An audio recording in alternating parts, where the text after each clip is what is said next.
안녕하세요. 독서왕 돈수랑 한선생입니다. 제가 오늘은 여름방학을 맞아서 우리 친구들이 좀 읽었으면 하는 책을 가져왔습니다. 국어의 영역, 비문학도 있고 문학도 있고 문법도 있는데 사실 이제 어머님들이 가장 고민하시는 것 중에 하나가 바로 문학 파트죠. 문학이 점수가 쉽게 오르지가 않아요. 거기다가 지난 수능부터 시작해서 올해 6월 모의까지 문학이 점점 어려워지고 있거든요. 그래서 보통 어머님들끼리 하시는 말씀, 국어 감이 있다, 없다, 국어는 다시 태어나야 된다, 이런 얘기들을 하는 것은 어떤 문법이나 비문학 때문이 아니라 문학 때문에 하는 거거든요. 왜냐하면 문학 자체가 공감의 영역이기 때문에.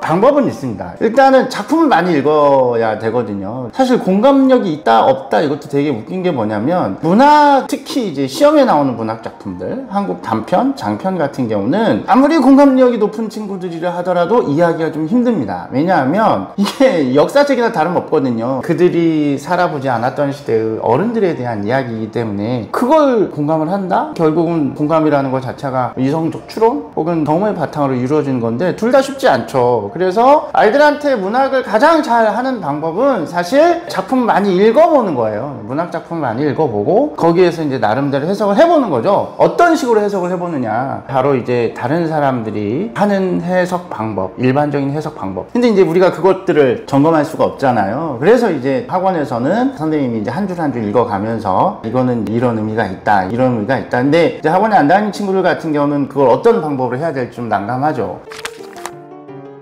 문학 작품은 읽어봐야 됩니다. 읽어보고 사실 거기에서 이제 특히 한국 문학 작품 같은 경우에는 시대적인 어떠한 배경을 담고 있는 게 되게 많아요. 그래서 그 시대에 대한 이해, 그걸 바탕으로 등장인물의 어떤 심리 상태를 읽어나가야 되거든요. 예를 들면 고등학교 1학년 교과서에 나오는 산포가는 길이라는 소설이 있어요. 산업화 과정에서 변해가는 고향, 잃어버린 고향이죠. 그것에 대한 어떤 쓸쓸함, 이런 것들이 담겨 있단 말이에요. 그 문학 작품에서 얘기하고자 하는 상황과 그 보편적인 감정을 아이들이 간접적으로 경험하게 하는 거죠. 그런 어떤 경험들을 사실 많은 작품을 통해서 알게 해야 돼요. 그래서 오늘은 제가 전편이 실려 있으면서도 또 적절한 문제, 우리 아이들이 시험을 보게 될 때 논서수령 강화라고 그랬잖아요. 그래서 논서수령만으로 이루어진 책을 한 권 갖고 왔습니다. 바로 교과서 소설 다복입니다. 제목 그대로 교과서에 실려 있는 소설들을 다 모아놨어요. 지금 중학교 1학년 여름방학 때 1권 읽히시고 겨울방학 때 2권 읽히시고 이런 식으로 나름의 스케줄을 짜면 어떨까 생각을 해봤습니다. 제가 학원에서 수업하는 책이거든요. 그래서 사실 이 책에 대해서는 누구보다도 제가 잘 알고 있는데, 비슷한 주제로 해가지고 소설 2편씩이 실려 있어요. 처음에는 익천중 씨의 연하고 황수원의 소나기가 실려 있습니다. 소설이 끝나면 여기에 이제 문학 개념들이 설명이 되어 있어요. 소설 속 암시와 복선, 중요한 개념이죠. 이거에 대해서 설명을 해놓고, 그리고 나서 바로 그 암시와 복선에 대해서 알 수 있는 문항들이 실려 있습니다. 우리가 이제 여기에서 소나기에 나오는 암시, 복선, 연애에 나오는 암시, 복선, 이런 것들이 담겨져 있어요. 그래서 문학 개념을 자기가 읽은 작품에 대입해서 학습하게 만들고 있고, 두 번째 파트 같은 경우에는 꼼꼼히 읽기라고 해서 소설이 끝난 다음에 아이들이 그 소설과 관련된 문제를 풀 수 있도록 문항들을 실어놨습니다. 그 다음에 이제 뒤에 보면 조금 더 깊게 생각해 봐야 하는 논수령에 가까운 문항들이 좀 있습니다. 그 다음에 여기 중간중간에 보면 이 소설의 배경이 되는 시대에 관한 설명들, 도움 자료들이 있습니다. 아이들이 조금 더 그 시대에 대해서, 이 작품의 배경에 대해서 다 알 수 있도록 도와주는 부분이 있어요.